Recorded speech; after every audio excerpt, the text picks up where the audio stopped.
Hi, this is Mr. Arnell. We're at 1103 Almac Drive and we're trying to build a house with a bunch of high school kids. And we have a hot water line here that I want to make sure doesn't leak before I sheetrock. So I am going to show you how I would do a pressure test if I were me, because you don't want to sheetrock your basement and get everything done and put your baseboards in, baseboard heat, and then have something leak in the ceiling cavity or any other cavity.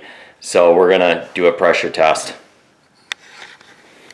So here's what we got going. We've got this pipe right here that's gonna carry hot water through it, and it stubs up in the master bedroom. That's where I was first, or stubs down from the master bedroom through this ceiling cavity right here, through our trusses, floor trusses, and then it pokes up in our dining room. And then we're gonna run baseboard. If we were upstairs, we would run baseboard all the way to the front of the house. So I think it's important that we pressure test this, because you don't want that fitting right there to leak, or there's another 90-degree fitting on the other side. You don't want that to leak either. Okay, we have Connor Celine here. He's a student at Proctor, and we have a cap right here, 3/4 inch cap, because that's 3/4 inch pecs, and he has a ring, a crimp ring, kind of looks like a diamond on the end of it, and then he's got a crimping tool right here. So he's going to first put on the 3/4 inch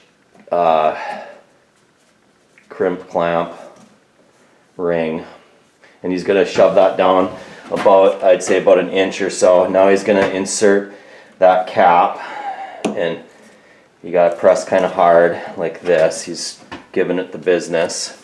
It goes on until it just seats itself as far in as you can get it. So I think, and you should make sure that it was cut straight, but I think it'll be probably fine. I think you can probably go in more, sadly.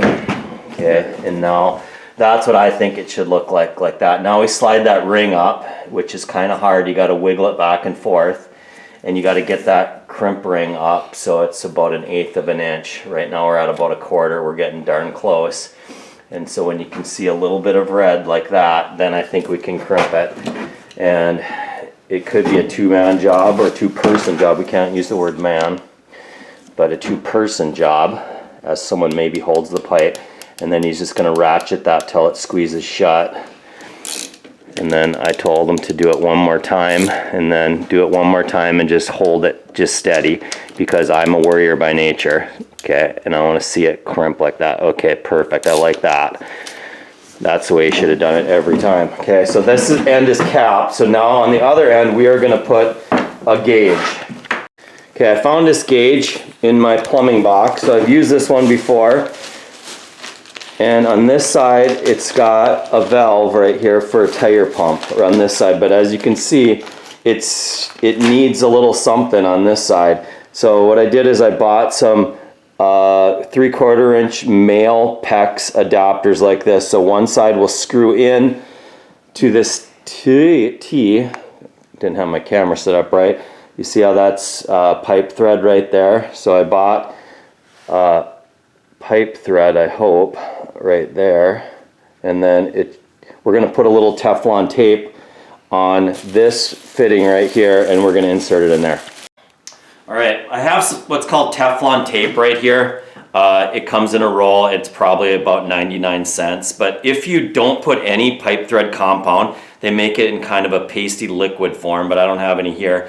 And you would put it on the threads right there and on the threads right here if it was in like pasty liquid form. And if you don't put anything on there, as you might imagine, it might leak right through these threads, and then your pressure test is kind of void and you won't know where your leak is. So I'm going to put Teflon tape on, and I wind it on flat like this, and I put on a couple of loops to it like this, and if you put it on in the wrong direction, it all falls off. So we'll see if I did it correctly.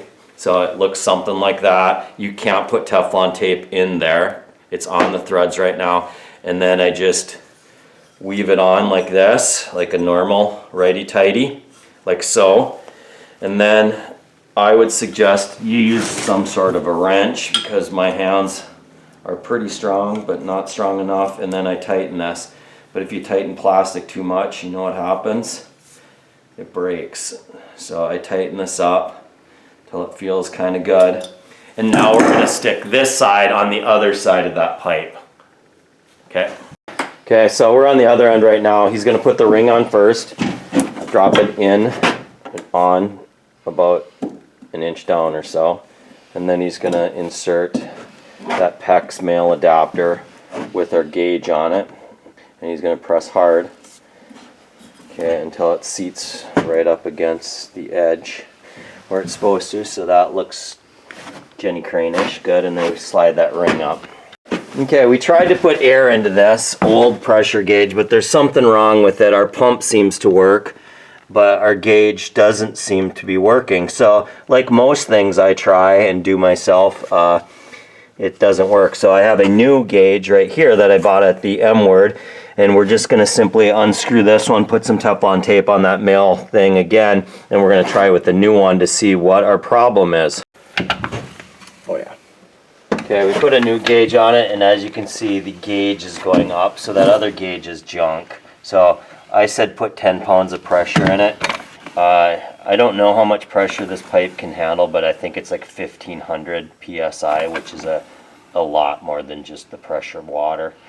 So we're going to leave it at an even number, whatever that is, and we're going to take the pump off, and we're going to seal that end back up again with our little cap right there, and then we're going to let her sit for about 10 minutes and see if she holds air.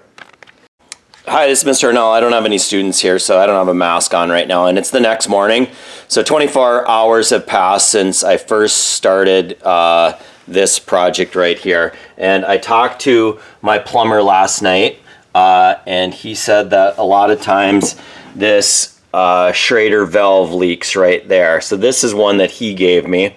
This is all set up to go, and so it leaks possibly right there. I told him how we were losing pressure even with a brand new Menards gauge, and I tightened this thing with 2 wrenches, and I'm gonna have to cut this off then. So I left it long initially, so I'm gonna chop this off and with a cutter, and which looks like this right here, and then I'm going to put a new ring on and put that bad boy on. 4 hours later, we got her. All right, thanks for watching.